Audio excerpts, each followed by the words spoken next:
Thanks to the support as a channel member, Rob Pontin. Well, our winning streak that we started yesterday hasn't quite continued, but we are still in the top half of the table. European football, here we come. And welcome to part 52 of the Tour de France. I'm Kevin. Coming up on today's episode, we face the club that is still our parent club, top of the table Monaco, and we're also away against Saint Etienne. Since you were last with me, it's been a little bit up and down. Our start to the season was fantastic, as well as winning our final, 3 league games? Yeah, winning our final 3 league games of last season. We spun that into 3 consecutive wins at the start of this season, 6 wins in a row in the top flight for Tour. We should be champions. Then it all went wrong. We drew at Reims, who were a team that we were struggling down the bottom with last year, and then 3 fairly comfortable victories against Marseille, Brest, and Lille have left us looking like we were going to struggle a little bit. But we did come back with a 93rd minute winner against Rennes in our last match before recording, which leaves us in 7th place in the league, 13 points on the board. Omar is top scorer in the division, so we absolutely would have taken all this before the season started. We are in the mix for a top half finish for sure. We've also brought in a couple more players. We've had transfer deadline since the last episode. We've just a little bit more depth in midfield. We didn't really have any depth behind the starting 3 and Traore, so we've signed 2 more central midfielders. Johan Lepenant is 26 years old, 3-star central midfielder who's not got anywhere near the team yet because he's effectively our 6th choice central midfielder. And then Amir Richardson is 27, 3 stars. He has got a little bit close to the first team because he's 6'5", and I like him big. So he's had a couple of substitute appearances now, 4 substitute appearances, in fact, and looks quite useful. One other thing I just noticed as I was starting to record the episode is we have the option to sell David Carter's sell-on clause for over £1 million. I think this is probably a no-brainer. We sold him for a lot of money, actually, for where we were at the time. 700,000, loaned him back for 3 years and watched him gradually drift further and further away from our first team to the point where he only started 12 games for us last year.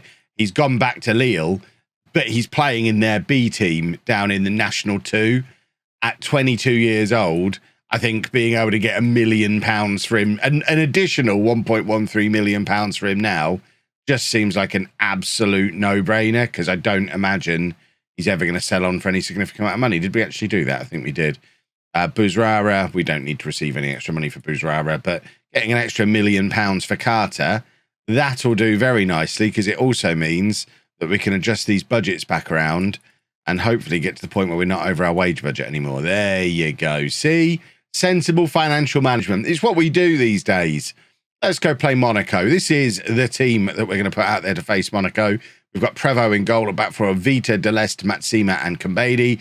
Thomas, Vaquero, and Fowry are the midfield 3, as they always will be when they're fit.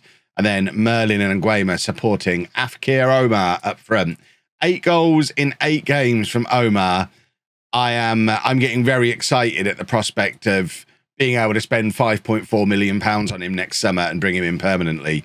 I think he's going to be an absolute superstar for us. Obviously, that will coincide with when we lose Nguema, but actually Nguema's been injured 3 or 4 matches this season. It does coincide with the matches that we lost. However, the carpentry looked pretty useful on that right-hand side, and we have got young wingers still coming through as well. So I don't think we'll miss Nguema as much as we would miss a 20-goal season striker if he went away. So I can cope. And at the end of the day, we might get Nguema back on loan again. You know how loans are in Football Manager. Never believe that they're permanently finished forever until they turn into Stephen Boyd and you really can't get them back. Stephen Boyd, by the way, who's now signed for Southampton for a £20 million deal, which, because we didn't have a sell on because it was one of our first sales, upset me quite a lot. So I'm glad we've got the Carter money to balance that a little bit. And yes, I did notice Prévost just make that fantastic save. He is looking like a great signing for us. We actually have a useful goalkeeper for the first time in many a long season, but we're not able to make anything from this corner. It's back with Thomas on this right-hand side, who if he can find a way to whip it in. It's awkward that it's Matsima who's there trying to beat a defender. Probably the last player on the pitch we'd want in that role. Vaquero now to Thomas. who, I mean, that's a poor pass. Mrs. Fowry, not Mrs. Fowry, that's Cyril's mum, but he missed Fowry, set up the counter-attack, and Prevo is there again to make the save. Lovely, lovely, lovely. What a thing it is to have a goalkeeper who can make saves. I am loving it. Corner comes in, Matsima heads clear, and Monaco's still hovering on the edge of our area, although they've rather helpfully cleared it for us there, and the highlight breaks down. Monaco have been in sensational form this season, so I am expecting a pretty comfortable defeat today. The fact that we're sort of holding our own early on is lovely. Well, to be fair, it's Prevo who's holding his own.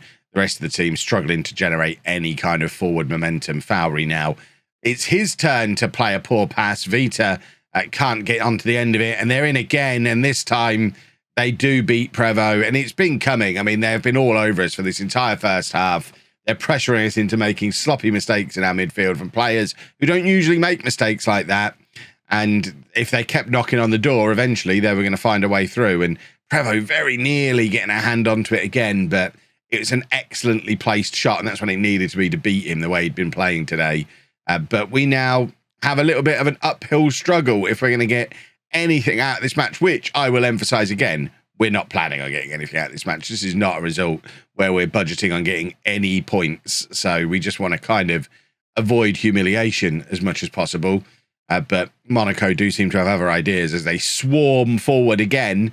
And we could really use somebody getting a tackle in here. They just dance past Fowry as if he's not there. And then the ball is cleared vaguely in the direction of Omar, but nowhere near him. It just comes straight back again. And we are just under constant pressure. This is the most we have been outclassed in a long time. And if it wasn't for Prevo, we would be probably 3-0 down by now. Although Vaquero bursting through our first proper chance of the match.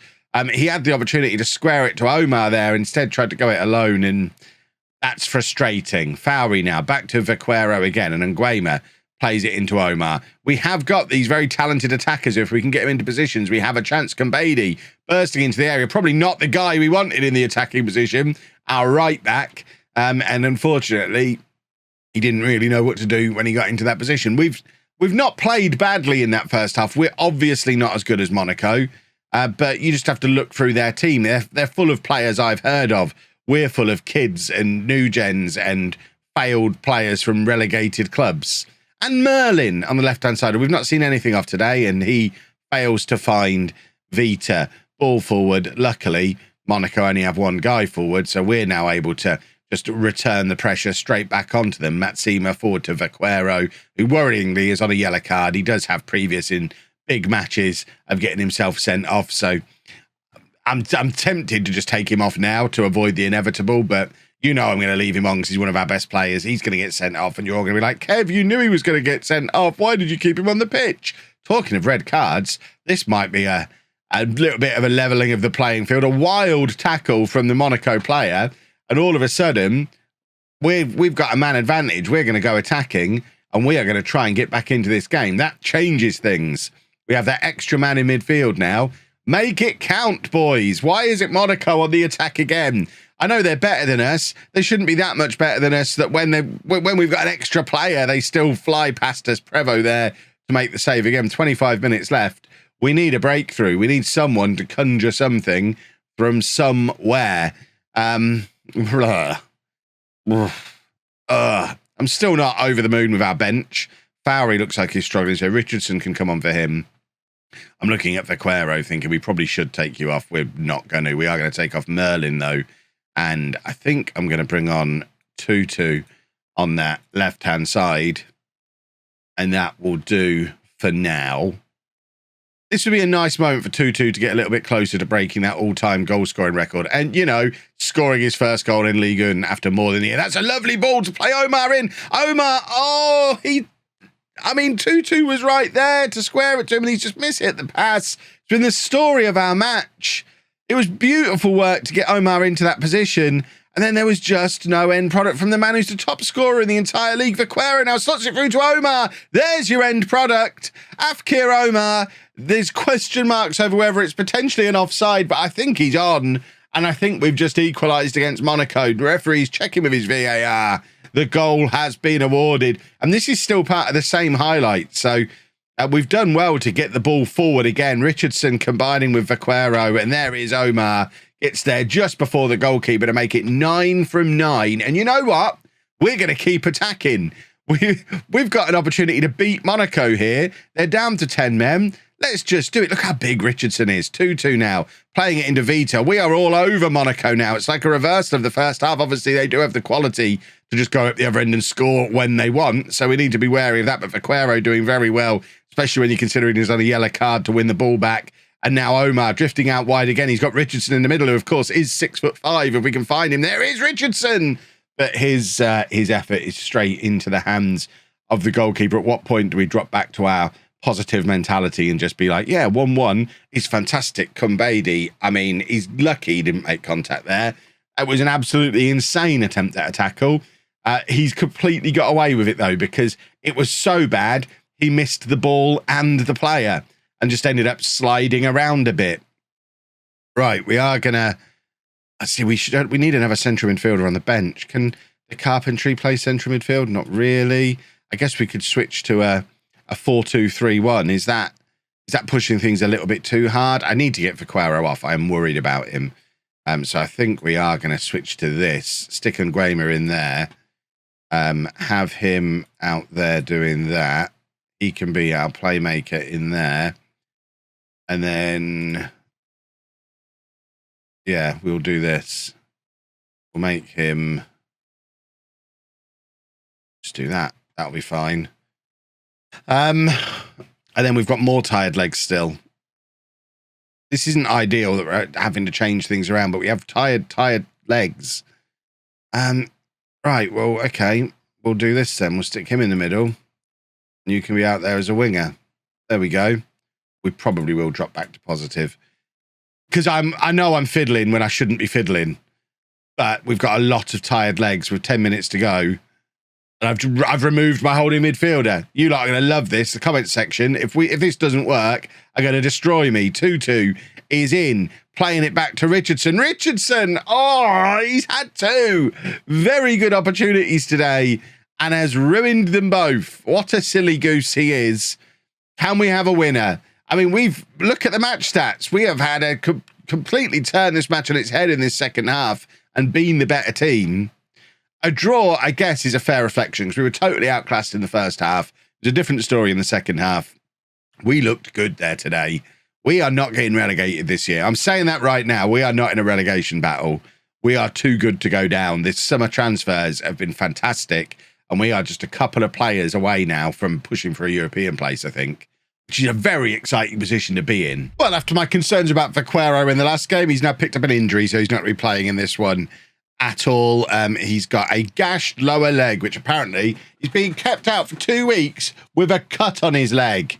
Ridiculous. Travis Manklow is now fit to play, though, and has now turned 16. We can't add him to our squad registration until January, but keep an eye out for this guy.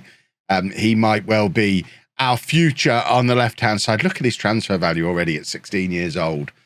He is going to be a superstar.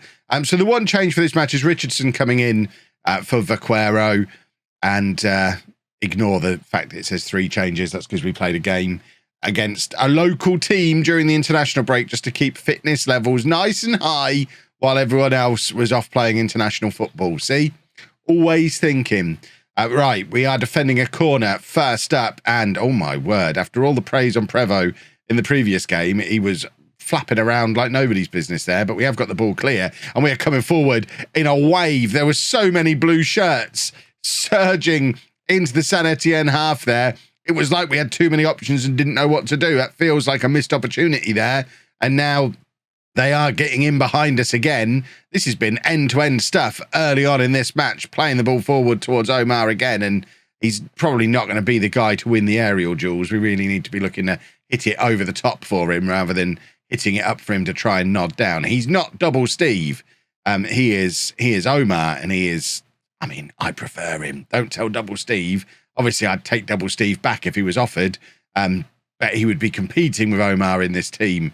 And now Saint Etienne, I mean, it's looked like it was coming. I'm hoping the ref is disallowing it. I suspect he's not. He didn't look offside to me. it just looked like we've had a very, very slow start to this game. Is this how important Vaquero is to the team? Yeah, the goal does stand. We just seem a little bit all over the place.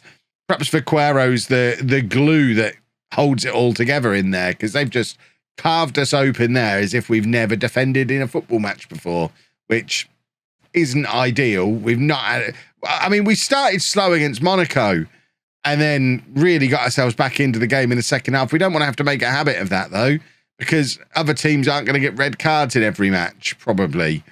And now they've got all of the ball again. 15 minutes in, I don't think we've even had a shot yet. We need to sort ourselves out a little bit here. I think it's time to demand more. It's a very early demand more. I know Saint Etienne are right up there pushing for Champions League spots, just like Monaco were. They're not quite on Monaco's level, but they are one of the better teams in this division.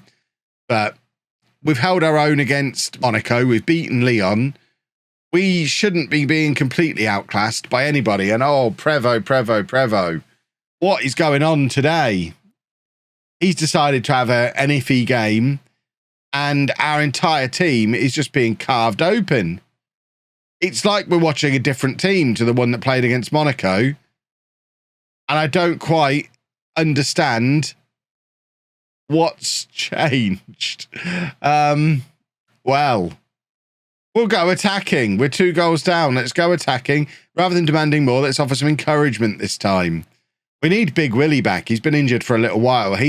We were winning every game with Big Willie at the heart of the midfield. He picked up his knock, and we have started to be a little bit leakier at the back. I suspect Deleste, as much as we love him because he's been here for such a long time, I don't think Deleste is up to starting in Ligue 1 anymore. Similar to how we saw David Carter work down the pecking order after being a regular player for many, many years. And we talked about that earlier in the episode. I think Deleste is probably going the same way. And he's not. Our starting partnership when they're both fit is Matsima and Big Willie. But, yeah, can't play it today. And we can't blame it just on that. But having Big Willie and Vaquero both unavailable for this game, that is 2 key players in the core of our team that are not there. And we've seen this last season. Even when we're at our very best, we still don't have huge strength in depth. It is the big weakness we've got in our squad. And I think we're being exposed for that weakness today. I did try and bring in a couple of midfielders to offer some extra strength in depth in that position. But Richardson doesn't look like he's on the same level as Vaquero. And it's probably something we now need to do at centre-back as well. Because Deleste, not so sure. Maybe it's time for Benarada. Benamart. The young kid, maybe it's time to start him ahead of Deleste, although he's still only showing, I think, as 2 stars of current ability. So it's a little bit alarming to be starting him at the centre of defence. And Omar has absolutely thwacked that one towards the goal. It's come back off the crossbar. To me, it feels over the line. It's our first shot at all in the entire game. It wasn't even on target. It hit the crossbar. And now Deleste dawdling on the edge of the centre circle has given the ball away and put us under a huge amount of pressure once again. I think we might be seeing the final days of Shadil Deleste as a tour player, because I think we need to bring in a centre-back in January. I think that's pretty clear. Just as an extra competition for places kind of guy, an extra little bit of squad depth. Omar is in again, and he's the only thing keeping us competitive in this game. Unfortunately, he's not scored either of his opportunities, but he is getting into positions I don't think anyone else would be getting into for us. His pace creates so much for us, gets him into opportunities that no one else would get. There is Omar dropping deep this time, and now just trying to squeeze in between 2 Saint Etienne defenders, and he is single-handedly trying to drag us back into this game. We have looked better in this second half. Similar story to what we had in the previous match, but I don't think it's going to be enough. Merlin has had a shocker. So we're going to bring on 2-2 again on this left-hand side. And Nguema's shattered, so De Carpentry can come on for him. And, I mean, Kumbadi's also had a pretty poor game, so we'll bring Frey on for him. And that will do for now. I don't think we're getting any... wrong button. Don't think we're getting anything out of this one, but let's demand more either way. Oh, that's put. Richardson is 6'5". We've literally talked about that in this video, and he's just been beaten in the air. I specifically favoured him because of his size. And that was just, was that Richardson? No, it's Frey. Richardson was there. So, okay, I won't criticise him too much. But he was, I mean, he should have been the guy who was there. I mean, we've been good this season. We have not been good today. Fowry's coming off as well now. And then for our final change, I guess we'll give Millet a little bit of a run up front. We're not gonna get back into this game today, so we may as well try the other young striker. He's not really had a look in yet. He's had a couple of bench appearances playing out wide on either side, but actually playing centrally because Omar's been so good. Millet hasn't really had any minutes, so let's give him 10 now. See what he looks like. I mean, we might have two really, really good strikers, in which case we might have to shuffle the system around and find a way to go two up top again, which I know some of you have been telling me to do for ages. Frey, lovely work from Frey, bursting in, and there is Omar, just to keep his goal a game record going. It's going to be his final touch today because Millet is on the verge of coming on, but Omar does grab his obligatory goal. It's lovely work from Frey, an excellent turn of pace to burst into the area. I've still not forgiven him for being the guy who gave away the header for the third goal, but he has almost made amends with creating that consolation goal for us there, which, I mean, that's all it was. We saw no further highlights, and we're just a mid-table team this year. I think it's going to be one of those years. I'm not going to dwell on this season too much. Like I say, I don't think we're going to be in a relegation battle. I don't think we're going to qualify for Europe. So we probably just need to get through the season relatively quickly and get back into transfer o'clock again. So we'll get a whole bunch of matches under our belt before tomorrow's episode. Probably try and get to January for tomorrow so we can get some more transfer stuff done and just hopefully tootle along in mid-table and have a lovely old time doing it. If you've enjoyed that, please make sure you leave a nice big thumbs up on there for me. Subscribe to the channel for daily Football Manager videos. And thank you very much for watching.